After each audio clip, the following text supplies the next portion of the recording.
गणेश चतुर्थी विशेष लोण्यासारखे मऊसूत सुबक कळीदार मोदक आपले तयार झालेले आहेत। अशा मोदकांमध्ये तुपाची धार टाकून खाणं तर अगदी स्वर्गसुखच आहे, हो की नाही?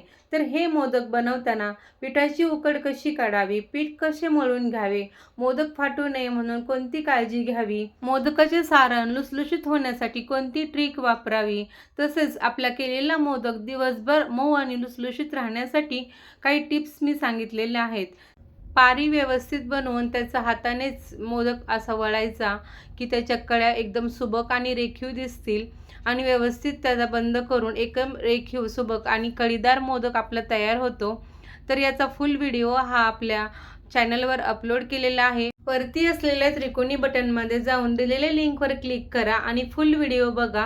व्हिडिओ आवडल्यास लाईक करा, शेअर करा, कमेंट्स करा आणि हो, आपल्या चॅनलला सबस्क्राईब पण नक्की करा। भेटूयात पुढच्या नेक्स्ट व्हिडिओमध्ये। धन्यवाद।